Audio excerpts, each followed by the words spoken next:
Good morning. First of all, let me wish you a very happy new year. 2021 will be a big year, I believe, for those of us who operate within change and transformation, as the uncertainties that have embroiled us for the last 2 years with Brexit, the election, COVID, etc., are finally start to get replaced with optimism in action. Once the vaccination campaign kicks in properly, I really do believe that we'll be in big demand, as it seems like an ideal time to run this mini conference. Getting 2021 off to a flying start. For the next 70 or 80 minutes or so, we will work through a series of activities, all designed to help you to set yourself up in 2021 and to ensure that you can maximise the opportunities that are presented throughout the year. Specifically, we'll cover off two main areas.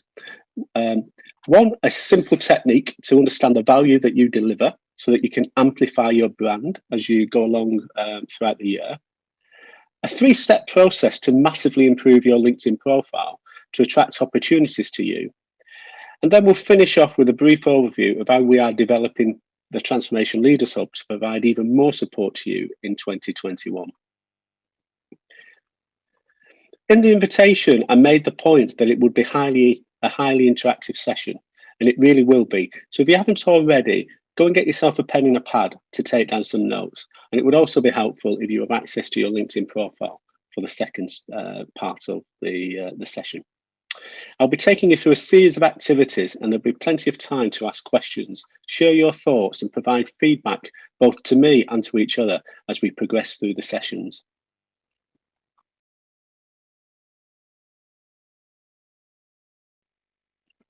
It's interesting to listen to how many people introduce themselves, and in many cases, not too many today, I should say, how often people find this uncomfortable. Hopefully, by the end of the first session, you'll find this much easier and much more comfortable. So a little bit of background on myself. I've got a banking career with RBS originally, and then partly within the bank, and then subsequently afterwards, 25 years, more than 25 years now, actually, delivering change and transformation across a range of sectors, initially financial services, but then moving into utilities, support services, social housing, and other non-for-profit type of organisations. And I was thinking back over that 25-year period, I've probably touched on and been involved in 40 plus projects or consulting gigs or interim assignments during that time. And all but 3 have originated from my network or via proactive engagement. I launched Thompson Wright Partners in 2017 as a result of, I suppose, getting tired of leaving the house at silly o'clock on a Monday morning and travelling to the other end of the country and delivering projects.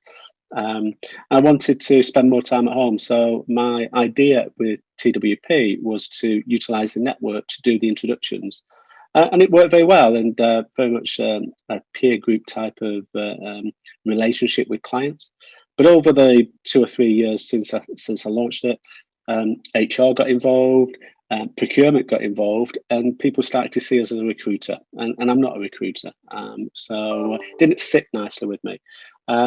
So when COVID kicked in and projects started to get closed down, took an opportunity to sit back and ask myself the question that I ask clients all the time: if you could start again, would it look like it looks like at the moment? And if the answer is no, then you've got to change. So that's when we launched the Transformation Leaders Hub in the autumn of 2020, and that's grown very, very quickly since. So, and I'll come and touch on that in a little bit later.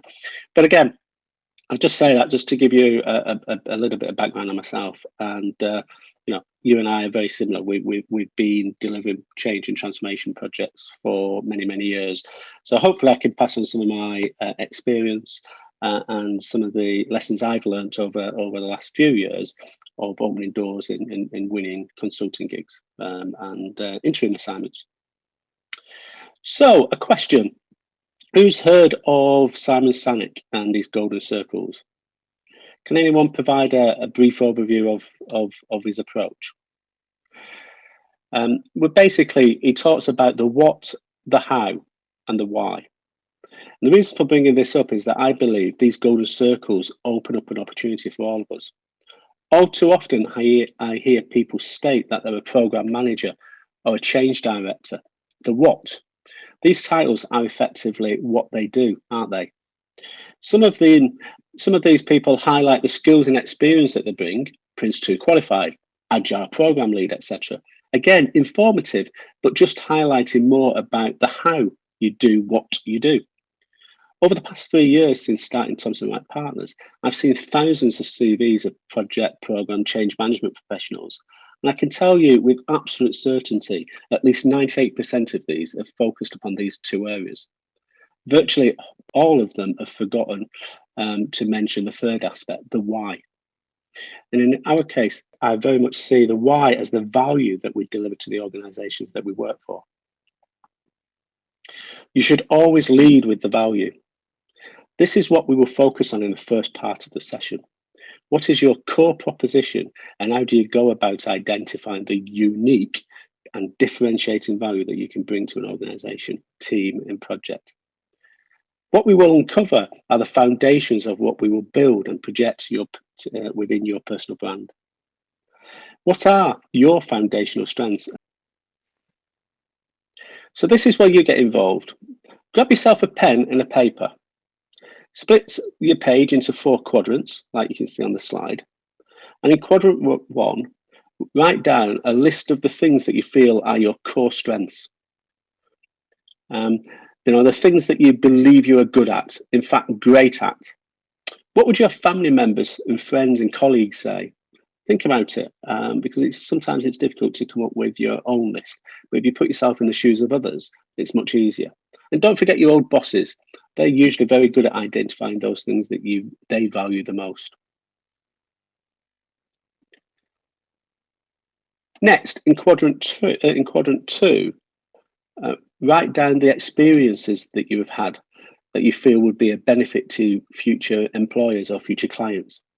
Don't forget, these experiences can be both good and bad, but they will help you to overcome future challenges or take maximum advantage of future opportunities. And again, that's the real value that you can deliver back down to your future employees or clients.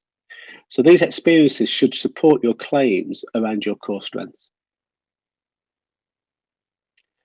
Next, in quadrant 3, identify all the things that you are most proud of during your career, your successes, the results that you have delivered, the feedback that you have received, and the things that give you the glow when you think about them. And finally, in quadrant 4, write down a list of the organizations that you have worked with, projects that you have been involved in, that you've found the most enjoyable. Does anybody want to share their thoughts? Many people find this extremely difficult to complete, and we don't tend to be good at reviewing ourselves in this way. I've often found it is often a good idea to let these questions float around in your mind for a few hours or sometimes days, and as things come to you, make a note of your thoughts. Once you are confident in the contents of your list, the hard work starts. It would be good if you have a highlighter to hand for the next bit. So take each of the lists and highlight the top 3 in each quadrant. So your top 3 strengths, your top 3 experiences, the 3 things that you are most proud of, and the 3 organizations and projects that you've enjoyed the most. Across these 12 elements are the core foundations on which your future success will be based. Everything from now on will focus on these 12. We will build memorable and consistent communications around these 12 aspects and position your personal brand so that you can attract organizations and projects that you will 1, enjoy, 2, be able to deliver maximum value. These 12 elements are the catalyst for developing your elevator pitch. So when someone asks you what you do, in the same way as we did at the start, you'll be able to respond in a very succinct, very direct, and extremely focused response. and a response that will grab the recipient's attention and engage them in a conversation. And ultimately, that's what we're trying to do when we introduce ourselves in a networking event or in any type of activity. So, what does an elevator pitch look like? Well, here's an example of one. It's I help the type of organization or individual within these organizations deliver or overcome, outline your core value by outlining a description of your core strengths. So let's take a look at an example. This is one I've used it very successfully in the past. So I help finance directors of mid-sized corporates deliver an average of 8% overall reduction in costs by deploying a cost optimization approach across their organization. So if I said that to you and you were a finance director of a mid-sized corporate, what would be your immediate response? The typical response when you make these types of statements, and certainly the case when I've made that utilize this elevator pitch in the past, is, wow, tell me more. And at this stage, you can provide a very short description around your top 3 experiences. And that gives you that opportunity to start to take control of the conversation. You're not selling yourself as such. You're not desperate. You're not trying to divulge everything that you can do, but by being very succinct in describing what you can do and encouraging that response of tell me more, you take control of that conversation, and again focusing upon the experiences that you can deliver that will deliver maximum value to the organization or the individual that you're speaking to. Now that you are clear about your proposition and have really started to narrow down on a niche where you know you can add most value, and you know you will enjoy, and you have had significant achievements already and can openly discuss them, we need to look at how you can shine a light on them both online and offline. We go into greater detail within the Know the Market and your sales campaign sections of the Transformation Leaders Hub Essential Training within the TLH Hub. But very briefly, what you need to start to consider is how you can increase your visibility, your reach, and the presentation in a way that supports your core proposition. This is really about passively building your personal brand. The more visible you become, the more activity you put in, the higher potential that you will become visible to potential clients and employers who are looking for people just like you. The essential aspects include, aligning your Transformation Leaders Hub profile to emphasize your new brand, ensuring that your LinkedIn profile is 100% complete and reflects your brand and includes your elevator pitch in the appropriate section. And we'll cover this later.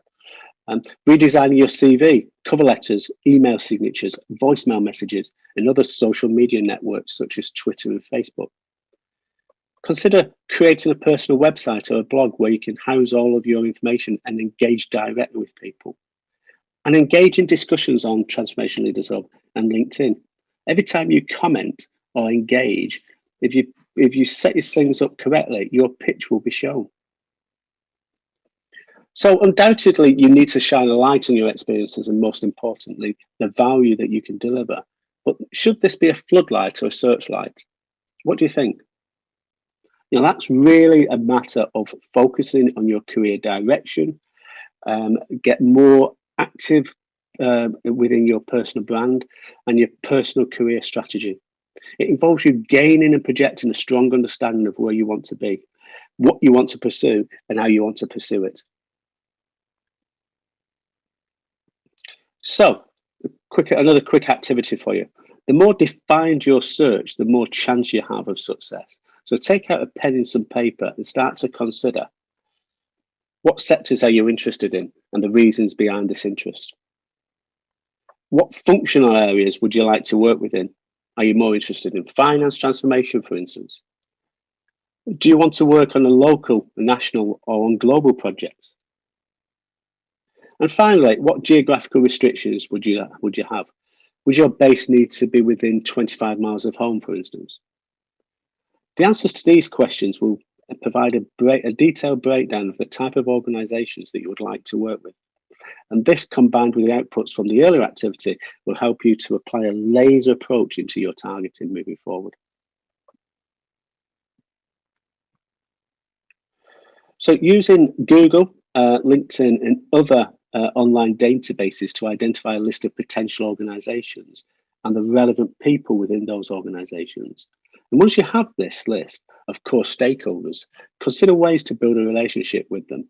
This may include joining associations and clubs or groups where these stakeholders hang out, or attend events in person or virtual at the moment to build your own target network. And in these, be sure that you use your elevator pitch. Approach people that you have worked for the target organizations and stakeholders, and introduce yourself, build relationships with them, and get a better feel for the culture within each organization. Consider ways to bring fellow industry thought leaders together. Can you run an event or a round table? Again, you may be able to use the TLH platform to organize if that would work for you. Find ways to contribute within industry groups. Remember, it's about building up your profile, not about selling yourself.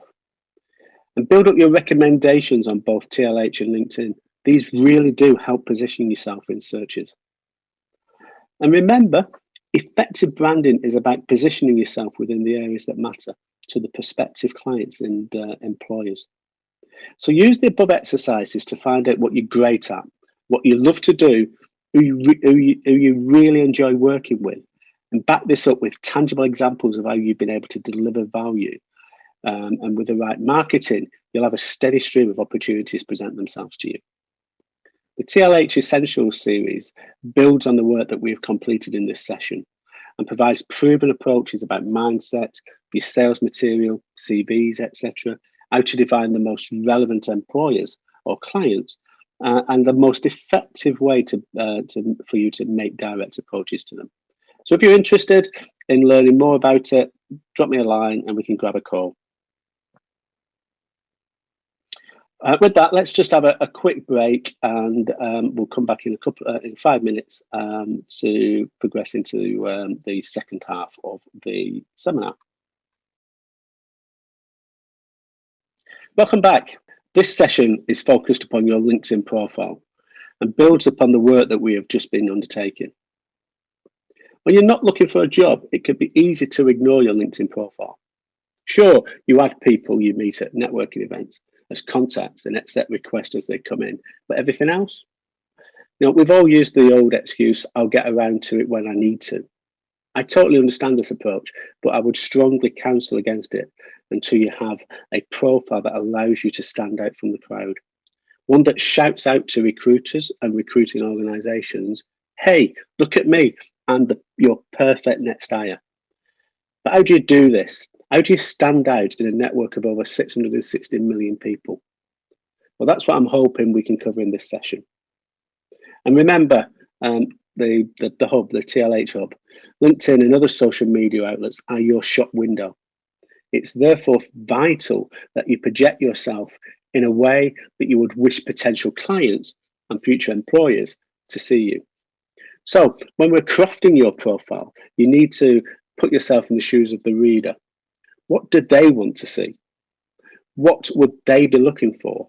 And what will attract them to click on your profile and read further? Your LinkedIn profile is broken into a number of elements, and we'll look at each of these in more detail. So you've got your core pitch, and advertisers call this the above the line, the aim being to stop people in their tracks and get them to take action.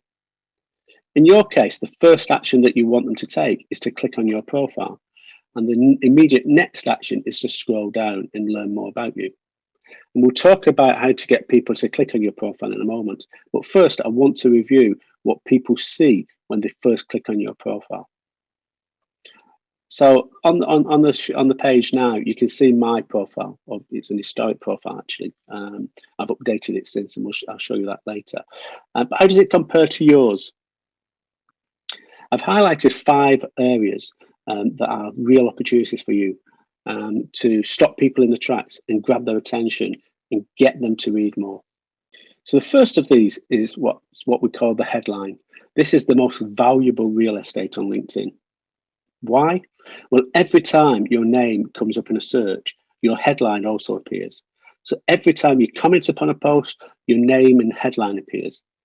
Your headline literally follows you around, and as such, you need to make sure that yours stands out.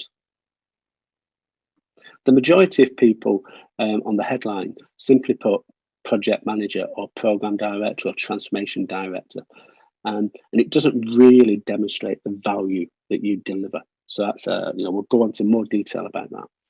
The second aspect that I wanted to point out is, and it's been proven time and time again, that your picture is absolutely critical. Your image that you use on your profile is absolutely critical. You should always have a smiling face. People are drawn to people who smile at them. And as such, make sure that your profile image is professional, preferably a head and shoulders shot of you smiling, looking directly into the camera. The third aspect is the banner. This is an area that most people simply ignore, but one that can provide you with another way to get your core message across. It's best not to look too salesy, but you should certainly look to highlight the value that you have and can deliver. The fourth area is the services on offer. And this provides you with an opportunity to be absolutely clear about the type of roles, opportunities that you're interested in. It's an ideal way to project what you can offer. And the fifth area is the existing employer. Many people use the standard LinkedIn headline program manager at employer's name. But you don't need to do this, as your employer or client name can be picked up where I've pointed out in the fifth against the number 5. So why waste your sort of prime real estate in your profile? So let's look at 3 key areas in more detail. Take a look at the list here. Which one stands out the most? Which profile would you most likely click on? And why is that? This search was a simple search for everyone called Tony Lockwood, but the results are typical. And I was a bit disappointed because I'm sitting here thinking there's only one Tony Lockwood, but it turns out there's at least 214 others on LinkedIn. But I would argue that the profile at the top, which coincidentally is mine, is the one that grabs your attention for 3 main reasons. Number 1, the smiling photograph looking directly at you. The second and third profiles are okay, but not as attention grabbing as the first one. And the fourth one can't really see a face, and the fifth one, it gets lost in the background. The headline starts to highlight the value that I deliver. And absolutely, the headline can be improved, but more about that later. But again, if you look at the others, most of them have just adopted the standard title at company. And again, not really utilizing the real opportunity that those headlines provide you. And the third part that really grabs out and ensures that mine stands out is that I'm highlighting the services that I provide. And again, if you're looking for someone with change management or strategic planning or management consultant, you're naturally going to look at mine as opposed to the other 4 people on that list. That makes sense? So on the profile, the headline is one of the most prominent places. It's highly visible. So what should your headline look like? During the earlier session, you started to develop your elevator pitch. Something like, I deliver XXX value to YY organization by doing ZZZ. Such a crafted elevator pitch can easily be adapted to become your headline. In fact, in most instances, the elevator pitch will be your headline. And the rationale for this, as we discussed earlier, is that this should focus completely on your target market and the value that you can deliver to them. In this way, when someone from your target market undertakes a search, you'll be much more likely to stand out from the crowd, and your profile is much more likely to be clicked on. As importantly, those people that are not your target market are unlikely to click on it. So when people raise their hand to say they want to talk to you, the likelihood is they are a really ideal client or an ideal future employer. So take a few minutes now to develop your elevator pitch focused headline. Okay, let's go on to the second part, your profile picture. Take a look at the two images and ask yourself, which one are you drawn to first? Which one is it? It's the left one, absolutely. Why was that? Well, most people focus upon the first image, the left-hand side, in preference to the right-hand version, primarily because of the smile that it projects, a warmth and welcoming nature. Now, take a look at the second set of images. Which one of these are you most drawn to? I'd argue that it's probably the second image, as there are significantly more direct eye contact with you. Am I right? And now look at the third set of images. Which are you attracted to the most? Again, my expectation is that it's the right-hand version that grabs your attention the most. What can we learn from this? The key lesson is that as humans, we are attracted to things in a very, very similar way. That's how marketing works. As such, you need to take real care on how you project yourself in your profile image. Remember, it only takes 1 second to click through or ignore. So remember the 1 second rule. So S for smile, E for eyes, and C for close up. So take a look at the image that you're using right now on your LinkedIn profile. How does it compare with this SEC approach? The third aspect that I want to talk about is the profile banner. Now that you've been able to grab the attention and got them to click on your profile banner is often the first thing people see.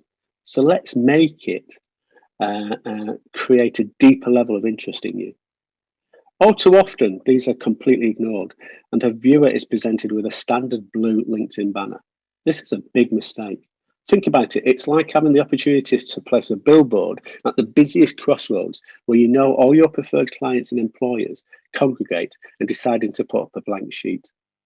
Instead of ignoring this prime piece of real estate, utilize it to highlight the real value that you deliver to your preferred clients and employers.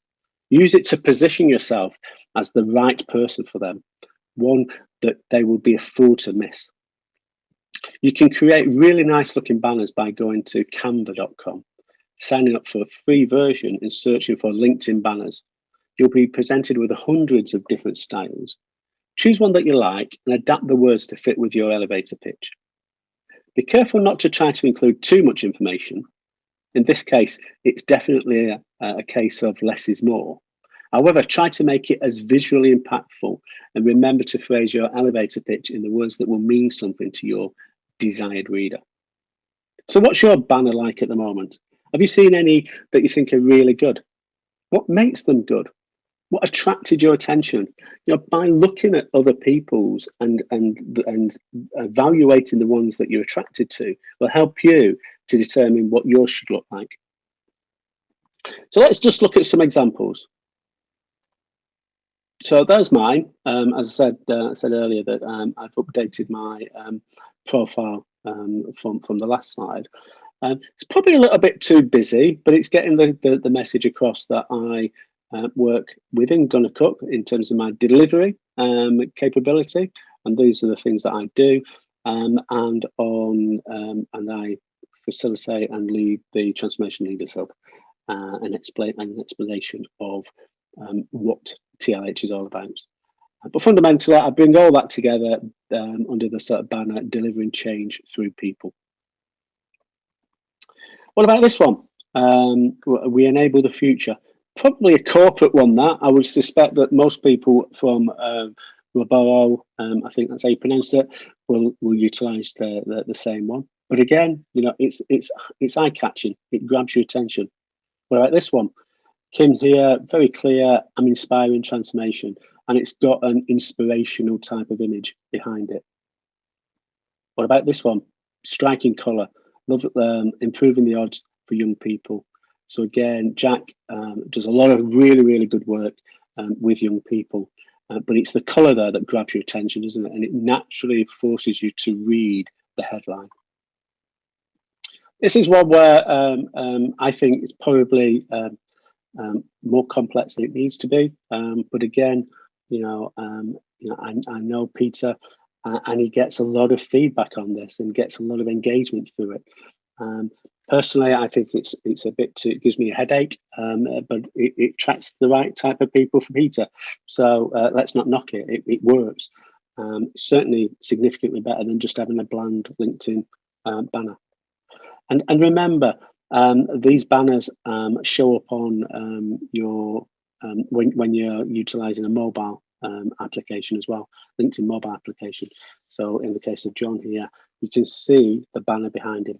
So whether you are on desktop or mobile, the banner, your image, and your headline shows up. So you should definitely invest time and effort in the next couple of days to ensure that you're getting the maximum return and the maximum opportunities from these pieces of real estate on LinkedIn. So get these three things right: your headline, your image, and your banner, and you're well on the way to ensuring that a client or a potential employer, or indeed an employment agency rep, when they click on your profile, they'll want to know more about you. And that's the way you stand out from the crowd. And once you've achieved this, you then need to keep their interest and encourage them to contact you directly. This is achieved by having a much more very succinct and value-focused about and experience sections. And we go into this in much more detail in the LinkedIn Essential training that we'll be launching very soon within the Transformation Leaders Hub Learning Centre. So again, if you're interested in knowing more about that, please don't hesitate. Give me a call, and we can grab a call and do a Zoom or Teams, and I can talk to you a lot more about the opportunities that presents to you. So by getting a clear understanding of the value that you deliver and the type of organization that you want to work with, and then utilizing LinkedIn, Transformation Leaders Hub, and other social networks to maximize your profile, you'll start to attract the right people and the right opportunities to you that will help you to get 2021 off to a flyer. So just before we finish up, I wanted to let you know about a couple of things that we'll be doing within TLH over the coming weeks and months to support you even more to make 2021 hugely successful for you. As I mentioned earlier, our Learning Centre will be massively developed, initially with the launch of the LinkedIn Essentials course, but very quickly thereafter with an ever-expanding range of execution plans. These are tools and techniques and approaches that are proven and can be quickly and effectively deployed into your programs.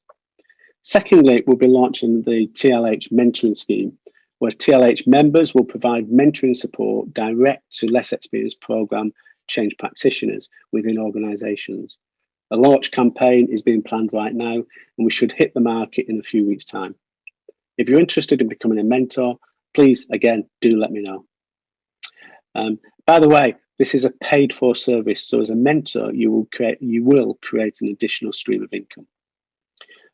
In Q2 and onwards, we'll be looking to organise a series of seminars and webinars. These will offer members who have a particular area of expertise or interest the opportunity to position themselves with multiple organisations. A full marketing campaign will be undertaken well in advance to ensure attendance rates are good. And if you're interested in hosting one of these events, again, please do contact me so we can schedule a date. And finally, for now, we're about to offer a video editing facility for our Gold and Platinum members, so that you can showcase your the knowledge and experience in video format. So hopefully this will show. This is an example of one that I've done for myself. Hopefully it will show. I won't play it all because I think it's probably about 3 or 4 minutes, but hopefully you'll get a sense of what I'm talking about. So as you can see, this is a great way to stand out and can be easily integrated into your TLH profile and shared on social media, including LinkedIn. So we are constantly evolving or looking for ways to evolve the TLH community. So if you have any ideas, please, again, do not hesitate to share them with me. We're constantly looking for ways to improve the offer that we have to our members. So that's all I wanted to cover today. But before we finish up, do you have any final questions, comments, etc. that you'd like to make. Finally, let me thank you for attending and getting actively involved in the session. It was really great, and I've enjoyed every minute of it. Here's to a really successful 2021. See you soon.